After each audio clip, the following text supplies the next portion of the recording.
in the future is longer than the scene itself. When you add two letters to indicate the future, it shows that the time is longer when you only add one letter. You understand? Let's say you add the scene and the fa. That will show you that the time frame is longer than if you would have only have the letter scene with it. So in other words, the more letters after the scene to show the future, the more time it is. Right? But this is something to understand because what he say here.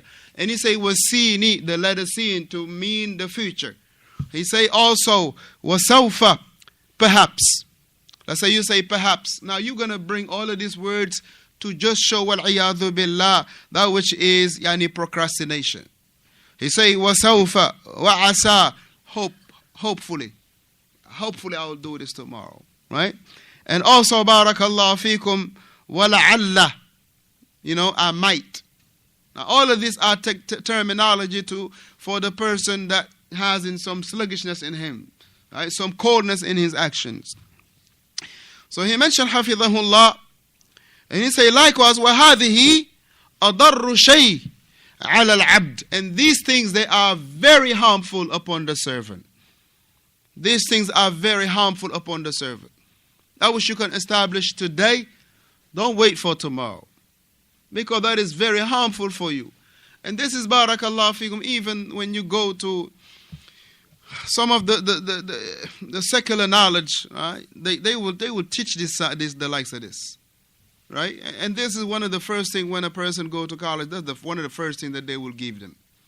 When you go take college 101, it is to show you, listen, don't pull up for tomorrow what you can do today. Because there are other tasks that you have to do tomorrow. What about, okay, so now you got to pile up task upon task. At the end of the day, you will not be productive. Because you always backed up in things. Right? So he mentioned, Hafidhahullah, وَهَذِهِ أَضَرُّ الشَّيْءٍ. It is very harmful عَلَى الْعَبْدِ upon the servant. It is very harmful upon the servant. Perhaps, hope, لَعَلَّ, maybe, and the likes of this. He say it is adarru shay ala al-abd. It is very harmful upon the servant.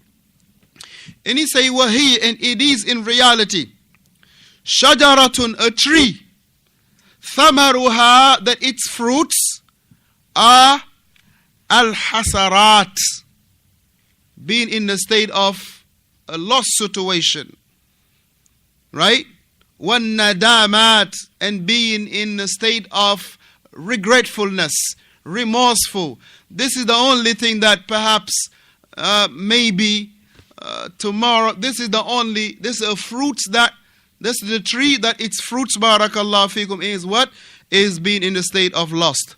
It is the state of being an-nadamat, meaning regretful. Something that you always regret. And without a doubt, something that I was supposed to do yesterday, if I postpone it for today, and I'm not able to do it today, it will only cause me to regret. Why didn't I do it yesterday? Why I had the time to do it? Because today you can have things on your way. Mathalan, the person had something to do the day before yesterday. So he said, you know what, I'm going to do it tomorrow. Okay, tomorrow the rain was heavy. Most of us, barakallahu fikum, we could not accomplish what we needed to accomplish because of, alhamdulillah, how severe was the rain. Now, that was backed up. So today you got to catch up halfway. You got something to do today. So you look up, it only will cause you to what to have? An-nadamat, meaning being in the state of regret and remorse. He say, وَتَخَلُّفِ الْعَمَلِ عَنِ الْعِلْمِ. He say, detaching implementation from knowledge, taking away implementation from knowledge, he say, صَدٌّ عَنْ سَبِيلِ اللَّهِ. It obstruct away from the path of Allah. Right? Taking away implementation from knowledge, it takes away from the path of Allah. For indeed though, what is knowledge if there is no implementation? doesn't take it the person out of the way of obstructing from getting close to Allah? Huh? It is not, wa alaikum salam, it is not the knowledge only that is making you taqarrub ila Allah though. It is not that you got to seek knowledge, okay, now you're knowledgeable, you are yani qareeb, you are close to Allah tabaraka wa ta'ala, but rather the implementation, walhamdulillah. Right? The implementation will make the person barakal along with the beneficial knowledge to gain closeness with to gain closeness with Allah tabaraka wa ta'ala. The Shahafidullah, he went to say alladhina. He said those who yad'una ila Allah, they call to Allah tabaraka wa ta'ala, meaning to the path of Allah. They call an-nasa, he say bi alsinatihim wa aqwalihim, but they only call the people to Allah by way of their statements. They only call the people by way of their statements. Bi alsinatihim wa aqwalihim, by their tongue and their statements. That's the only thing they call to Allah. Allahu Akbar, Allahu Akbar. Ashhadu an la ilaha illallah. Ashhadu an la ilaha illallah. Ashhadu anna Muhammadan Rasulullah. Ashhadu anna Muhammadan Rasulullah.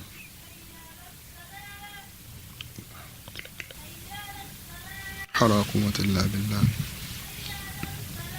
حول ولا قوة إلا بالله. حول ولا قوة إلا بالله. الله أكبر، الله أكبر.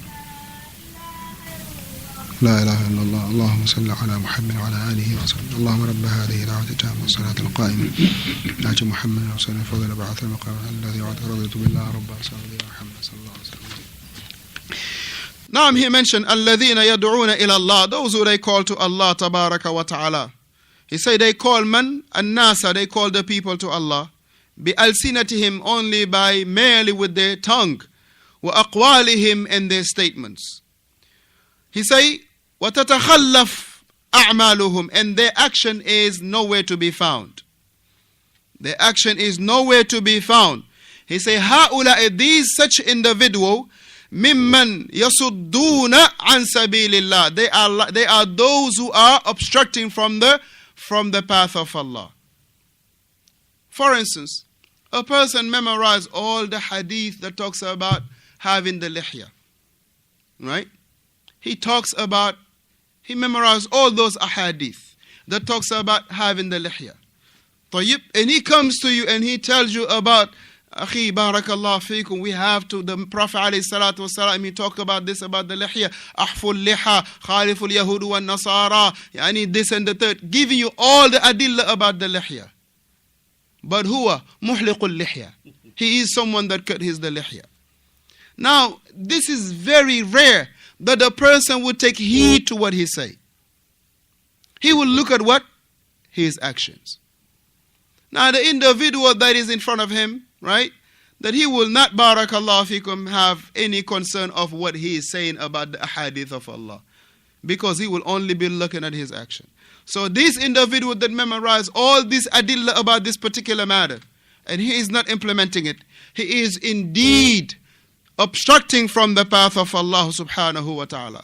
This is why Shaykh Muhammad Raslan, he mentioned, he say, هَؤُلَاءِ مِمَّنْ يَصُدُّونَ عَنْ سَبِيلِ اللَّهِ, they are from those who obstruct from the path of Allah. He say, كَمَا قَالَ الْعَلَّامَ Ibn Qayyim, as the Allama, the scholar, this great scholar Ibn Qayyim rahimahullah, who was the student of Ibn Taymiyyah rahimahullah. Right, who was the student of Ibn Taymiyyah rahimahullah. طيب, what is the kunya, not the kunya, but what is he known of? What title do they give him, Ibn Taymiyyah? What title do they give Ibn Taymiyyah? Shaykh al-Islam. Ahsant. How about Imam Ahmed? What title do they give him? La. What title did they give Imam Ahmed? Imamu Ahlus Sunnah.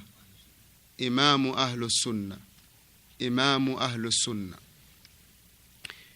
Shaykh Salih al-Uthaymin rahimahullah, he said there is three types of imam. There is three types of imam. you have Imam al-Qarn. First he say you have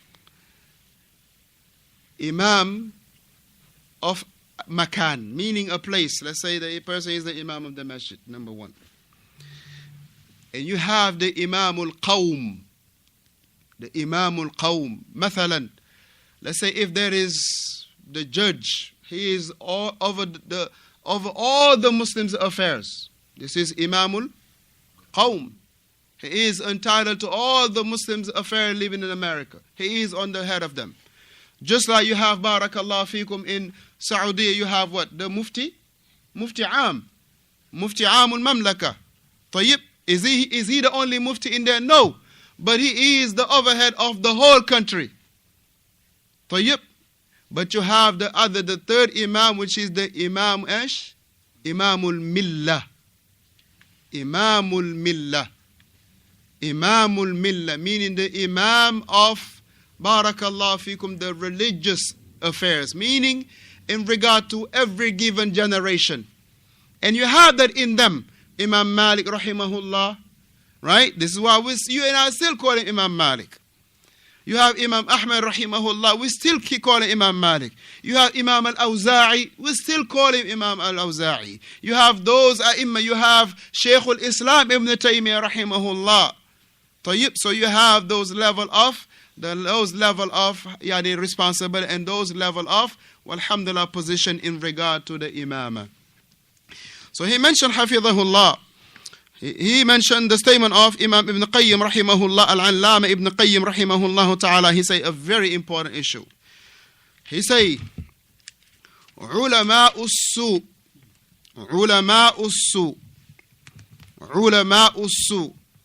the corrupt scholars, the scholars of evil, right? The scholars of evil, the scholars that are the corrupted scholars. He say, Esh, they are ala babi Esh. Huh? Jalisun, na'am. He say, Jalisun ala babil Jannah. They are sitting at the door of Jannah. Shuf, they are sitting at the doors of Jannah. Listen to this similitude, right? And there is another hadith that comes along in this, where he talks about ulama usu. They are qa'adu ala babin niran. They are standing at the doors of the gates of the hellfire. Now this is the similarity that he brought. He said the ulama usu. He said jalisu ala babil jannah. They are sitting at the gates of the Jannah. Yad'un nasi ilayha, calling the people to the Jannah. By way of what? Bi alsinatihim wa aqwalihim. They are calling the people to the Jannah, but by way of their tongue and by way of their statements faqat, only. No? Knowledge only. What they say, only. So he mentioned, what do they say? Halummu, halummu. Meaning come forward. To what? To enter the Jannah. Come on in. Halummu. Come near. Come forward. Meaning to enter the Jannah. وَيَدْعُونَهُمْ إِلَى النَّارِ. And at the same token, they are calling them to the hellfire. At the same token, they are calling them to the hellfire. But by way of what? بِأَفْعَالِهِمْ. By way of their actions. Now a person, barakallahu fikum, right, as Ibn Qayyim mentioned, the ulama usud, those corrupted and evil scholars. He say, jalasu ala babil jannah. They are sitting at the gates of the Jannah. What do? Yad'una an-nasi. They calling the people. To where? To the Jannah. Bi alsinatihim, by way of their tongue. By way of aqwalihim, of what they say. But وَيَدْعُونَهُمْ, and at the very same time, they are calling the people بِأَفْعَالِهِمْ to the hellfire. They are at the same token calling them to the hellfire. وَالْعِيَاذُ بِاللَّهِ. He says, فَكُلَّمَا قَالَتْ أَقْوَالُهُمْ لِلنَّاسِ هَلُمُّوا قَالَتْ أَفْعَالُهُمْ لَا تَسْمَعُوا مِنْهُ أَوْ مِنْهُمْ. He said, at every given time, that they will say to the people with their tongue, Halummu, come on forward.